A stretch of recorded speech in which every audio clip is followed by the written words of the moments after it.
Welcome back to Reading Bear. Today, we will take a look at some new revenge stories. And if you enjoyed my content, please don't forget to subscribe to my channel and post some bear emojis in the comments. Let's go! The first one is titled, Steal My Bin? Lose Your Home. Background. I live in England, and my flat is owned by a housing trust, meaning it's a rented public property, basically a council flat. I moved in last November and the first thing I did was to go and meet my downstairs neighbor.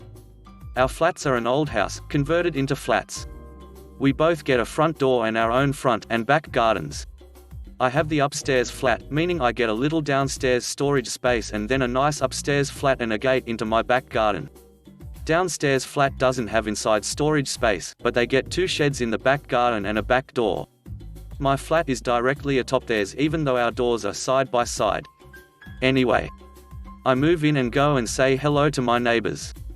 I introduce myself, explain that I have TV, music on every hour that I'm in, for mental health reasons I can't sit in silence, and of course I'll try and keep it quiet. But this is a new flat, noise levels will be different to where I last lived, and if it's too loud, just come bang on my door and I'll naturally turn it down.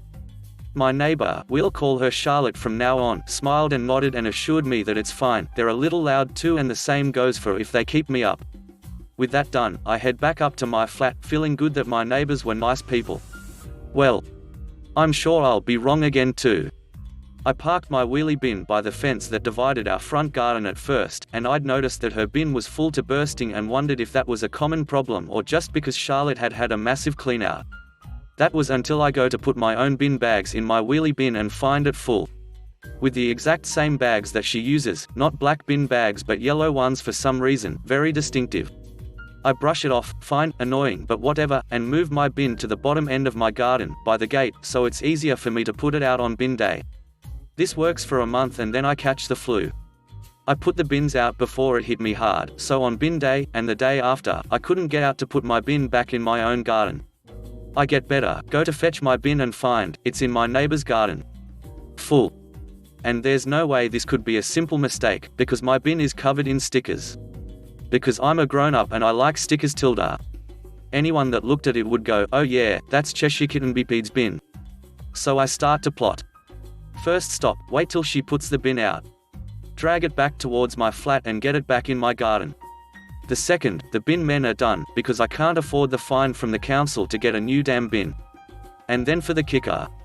I'd noticed, while hanging out washing in our backyard and rescuing my inside kitty when she fell out of the kitchen window, that her back shed is full of bin bags. And it was now spilling over into the garden. Our back garden is steadily filling up with trash. And Charlotte rarely, if ever, puts out her bins, and her one is full to bursting still. Her recycling boxes are overflowing, with dishes in one case, for some reason. So it's a pretty easy assumption that she's just tossing her rubbish out into the back garden rather than deal with it. So it begins. The revenge. I'm on the panel for the area where I live, where the residents of this housing agency's homes can air complaints and help decide where the money is spent. I bring it up there, in a nonchalant, will it stop the cut you promised me of my back garden that it's full of rubbish, and then when the conversation moves on, I leave it. I start taking pictures of the back garden, of her front, and forward them to my housing officer. The trash mountain still steadily growing and growing. My housing officer comes around and slips into the back garden through my gate with the premise of examining for the cut and then sends her a warning letter. He later tells me that she claims the trash was there when Charlotte moved in, and since there's no proof on the contrary, they'll just come and clear it out. Right. I think. I'm gonna freaking get this.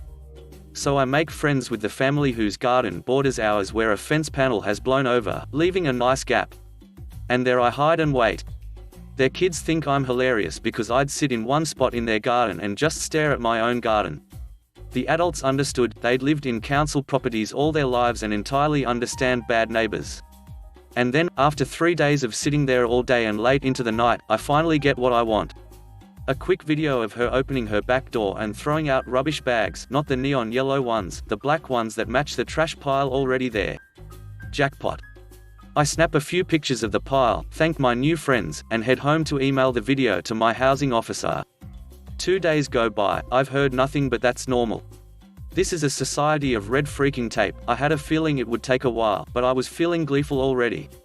A week goes by, another, suddenly we're in February and I'm starting to think that maybe nothing's gonna happen. Until I get woken up by banging and clattering downstairs at 10 a.m. I grumble and huff and head out to look out my front window, and lo and behold, white van, and they're carrying out furniture. I check my emails and there's one from the housing officer. Thank you for your help, steps were taken and ignored, final action is being taken, or something along those lines. Success. So I made myself a cup of tea and sat on my couch by my front window, gleefully watching them load up the white van. I even give a little wave when they notice me watching them, full on crap-eating grin on my face. Aftermath. Back garden has now been cleaned, flat is now occupied by a lovely girl who I've spoken to on occasion and given the same explanation of noise, still not heard anything on that, so I guess my noise level isn't so bad, and we chat if we're both hanging or washing out at the same time or something. Don't know where Charlotte's gone, but I bet it's private, since if you get thrown out from a housing association property, you aren't getting another one. Lesson? Don't mess with my bin. The next one is titled, Stiff Me on Rent. That's gonna cost you. I moved in with a guy earlier this year, we'll call him Big Nip, and another roommate, whom we will call Bro. The three of us got along super well since Big Nip and Bro were besties and they both thought I was cool. Big Nip was the landlord's nephew, making him like the land duke or perhaps the land baron. There was no lease, it was just jungle law, whatever Big Nip said was what went down. Big Nip gave his uncle $600 per mo, and we paid rent to Big Nip. I knew this was a red flag, but I needed a place to stay and it was hella cheap for a house with a backyard. Fast forward a couple months, Big Nip gets a girlfriend. Bro immediately dislikes the girl and becomes very vocally opposed to their relationship. He thinks she's using him, isn't a good person, yada yada yada. I think Bro just disliked girlfriend monopolizing his best friend's time. But I kind of agreed with Bro about girlfriend's intentions. She seemed like bad news. After a while, Bro accepts that Big Nip and girlfriend aren't splitting up anytime soon, so he decides to bury the hatchet and make amends. He says something along the lines of, I don't like you, you don't like me, but I respect you and I want us to get along. I was present during this conversation and it actually seemed like a nice interaction, so I was pleased. Girlfriend turns around and pulls some Lannister crap. She cries to Big Nip that Bro said he hates her, he doesn't want her around, and he thinks they should break up. In light of this, she dumps Big Nip because she couldn't be around Bro if that's how Bro felt about her. Big Nip is upset. He confronts Bro and tells him that what he did was unforgivable. Bro tells Big Nip that girlfriend is lying, and asks me to back him up. I tell Big Nip that they had a pleasant conversation and he never said any of that stuff. Girlfriend is lying. Big Nip calls us both liars. He says he doesn't want Bro living in the house anymore, to pack up his crap and leave within the next 2 days. 2 days. They had been inseparable for 2 years, and Big Nip gives Bro 2 days to get lost. Bro and I are stunned, but Bro says, fine dude, you deserve her. We have our tearful goodbyes and Bro moves out. Big Nip has a friend, we'll call him NRA on account of his huge gun collection. NRA agrees to fill the room that Bro left behind. All in all, the new arrangement is reasonable and things go back to normal. 1 week later I get home and see a moving truck outside the house. Big Nip is like, hey, Huggies DSC. Can you help me move this couch? Girlfriend is moving in with us. He never asked, he never hinted about it, he just kind of whipped the information out on me and slapped me in the face with it. So I helped him with the couch.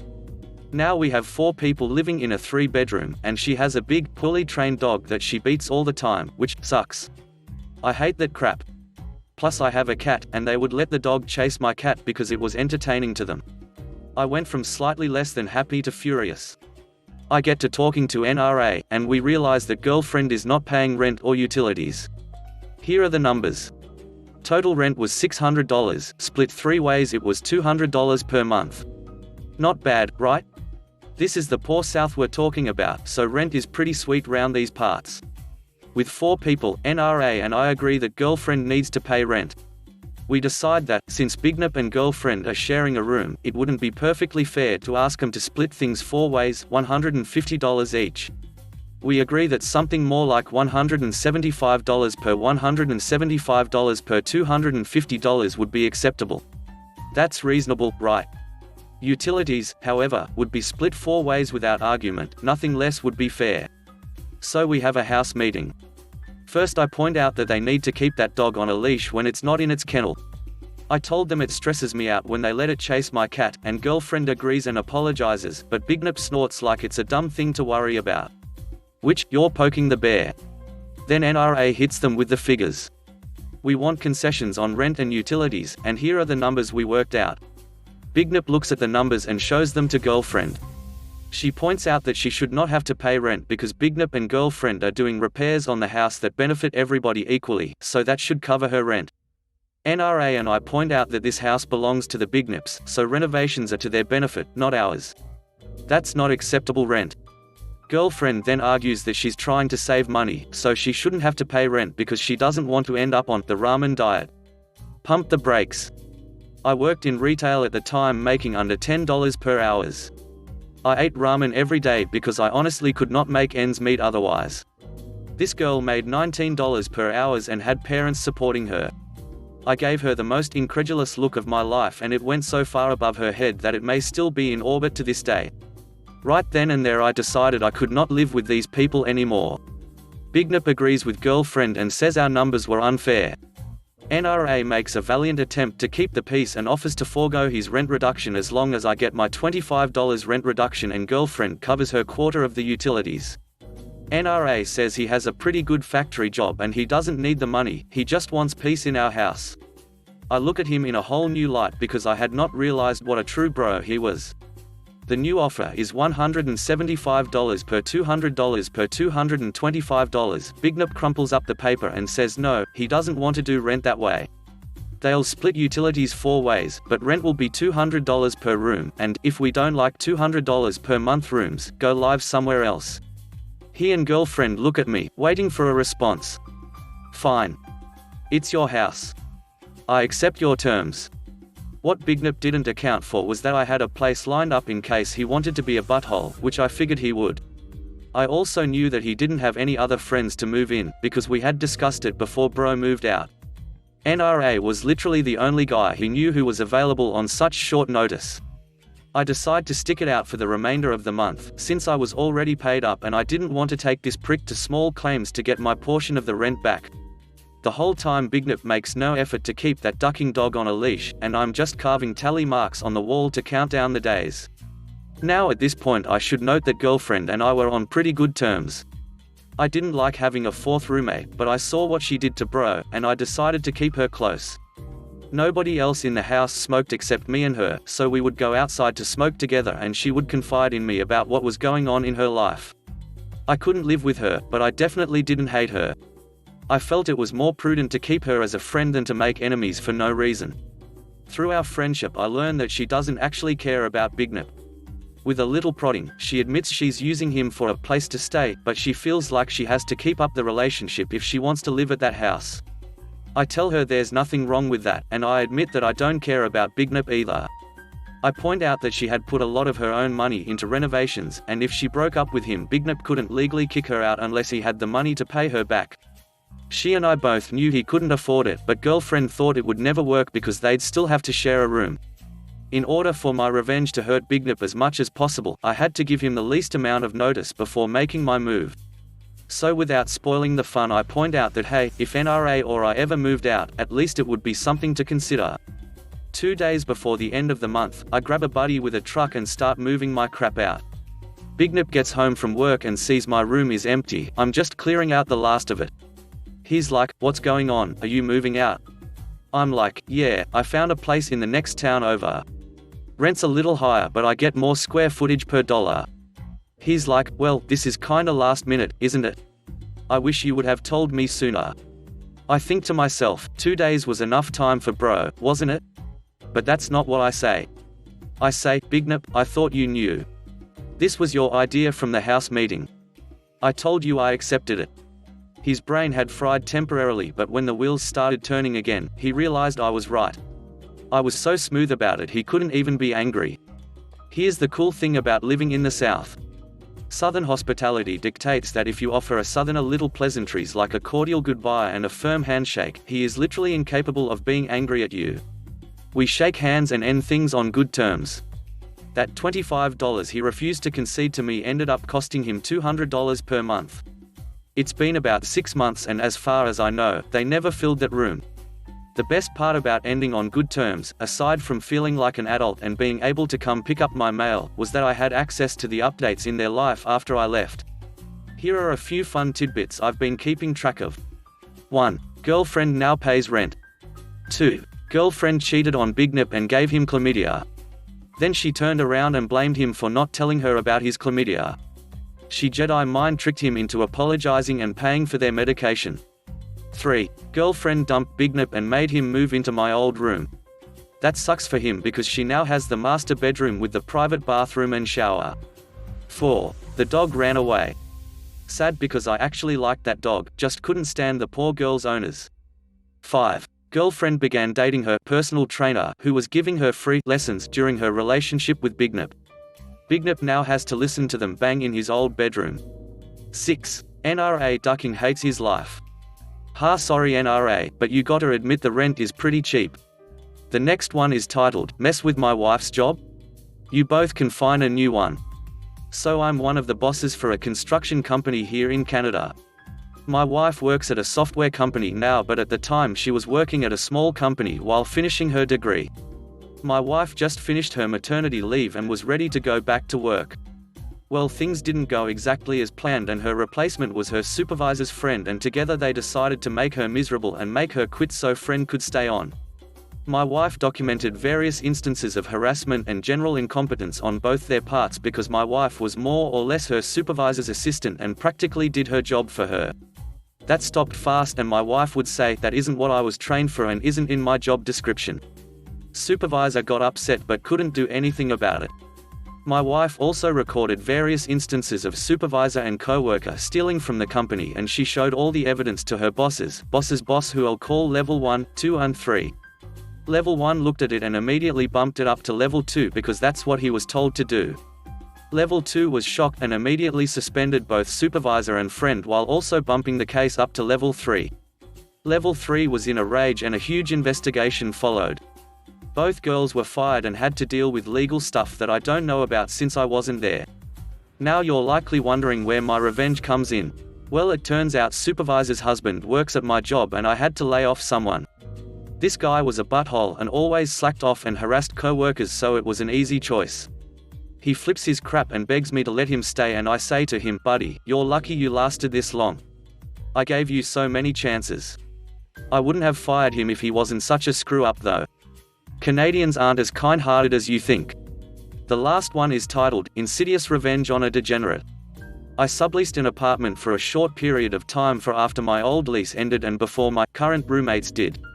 It's sketchier to sublet that than to have a legit lease, but sublets are always cheaper in the short term. And I have had good experiences in the past, so I took my chances. The original renter started out seemingly normal and the apartment was decent, which is why I agreed to rent the place. Then they started being insane very quickly. Some of the crap they pulled, not paying the hydro, original account was in their name, even though it was on our lease agreement, not telling me until my electricity was about to be shut off, and then not responding to any of my attempts to contact them until I finally dealt with it myself, at which point their phone mysteriously started working again. Locking me out of the mailbox, also in our lease agreement, which really ducked me over when I had some important crap delivered. I told them since they failed to hold up on their end of the lease that I was moving out at the end of the month. At this point they went insane, threatened me with calling the cops for trespassing, etc. I basically knocked out of there and moved out immediately. Thankfully I had family in the area. But now I'm out the part of the rent for the month I moved out early, and the cost of the hydro, the deliveries that were stolen, moving unexpectedly, etc. I was pretty upset. I knew they were trying to sublet it again because of things they said to me. So when I happened to cut my finger while moving out, I smeared my blood over the mirror and the tiles in the bathroom so that it looks like a mini murder scene. I know they're lazy and probably didn't stop by before showing it to the next renters, so I hope they lost an interested person and had to clean my body fluids. But that wasn't enough for me. I'm a beast at Google Foo and found that all of their social media accounts were under the same nickname. I realized this person's actual name is unique, and Googling that turned up nothing about them. And also nothing for anyone with the same name. The first results were for similar names but not exact matches. So I figured I would change that. I made some accounts with their unique real name, claiming to be in the same city, with some vague but identifiable facts I know about them, and pictures, no face, that look a lot like them but also aren't identifiable. Basically, if you met this person before you found the profile, it is very easy to believe that the profile is theirs. Then I started posting racist things, sexist things, things advocating reckless drug use and criminal activity. We getting lit tonight just stole from my coke dealer, this witch upset me the duck of so I took a huge crap on her car haha. Stuff like that. Now whenever I remember the crap they pulled and get mad, I just log into the decoy accounts and make new posts. When you Google their unique name, my disgusting tweets are in the top results, followed by the unrelated stuff that came up before I made the accounts. So I've effectively robbed them of their own identity.